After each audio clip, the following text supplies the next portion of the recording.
Podcast. The Brutally Delicious Podcast. What's up, everybody? This is Dark Macek with Brutally Delicious, coming into the review of AEDAN SKY's brand new album, The Universal Realm.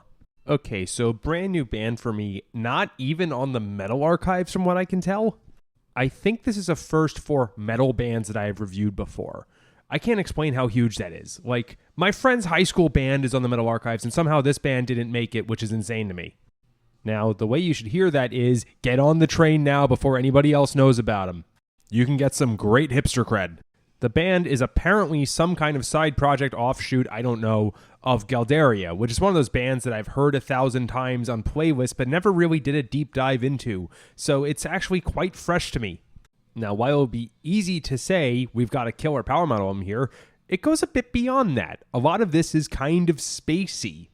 And while the usual elements of like happy choruses backed by double bass drumming are there is some sentiment here that I don't think I'm expecting from bands of that style.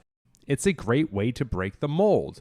Not a lot of bands, I think, have combined power metal and spaciness. In fact, on the top of my head, the only one I can think of is Winter Sun, and they're not even really power metal.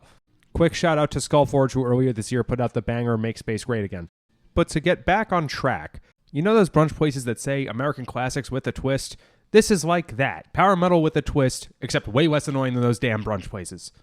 And with that, let's talk about some songs. It opens up with a track literally called Opening. It's one of those 90-second atmospheric intros to the first proper song. This one actually stood out as being cool. I often make fun of those intros, but this one is cool and spacey, like I'm saying. And I could immediately just in my head picture out band members walking onto the stage one by one and building up hype. And finally the vocalist comes out and is like, all right, guys, we're AEDAN SKY. Let's rock. Normally I can't hear that, but I can with this track. Call of the Universe as the first proper track. Great killer metal opening, just kick-ass riffs and drumming right away. I know you had the little atmospheric intro first, but it doesn't feel delayed. It just feels natural and like it's the beginning of a show. I'm immediately reminded of Rexoria and Insomnia and a little-known band called Ascension. My goal with this review is not to say they sound like Galderia, so I'm going to reach as deep as I can. There's an amazing chorus with that. I mean that, obviously the verse is good and keeps it going, but the uplift as soon as you get to the chorus is outstanding with this one. Gate of Skies.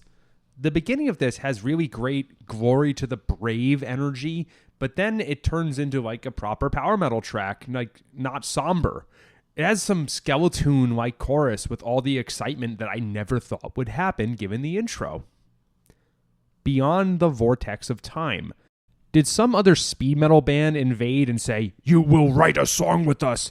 I'm kind of kidding, but it's like they did a proper speed metal riff at the beginning. Like Gamma Bomb or Overkill. It doesn't sound like US power metal. It sounds like US speed metal. And still somehow it works.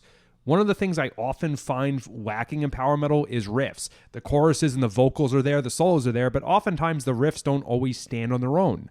This somehow managed to marry the two. And after that opening speed metal riff, it works back into another power metal track where I'm again reminded of Skeletoon. I have no idea how they did these both in the same song, but they did. Last but not least, From the Ashes to the Light. Just an amazingly optimistic feel to it throughout. Similar styles, kind of Skeletoon-ish, but this one just was happy all throughout, and it's hard to sustain that. Okay, so let me repeat. This band is not even on Metal Archive, so get this as soon as you can so you can be one of the first to say, I heard it before you did. We've got a really great album here. I don't really know what Galderia sounds like, so I can't tell you whether it's better or worse. I'm just going to say it's so good. The style combination is masterfully done, and the songs are there. Do yourself and give it a listen whenever it comes out. Thanks, dudes. Rock on.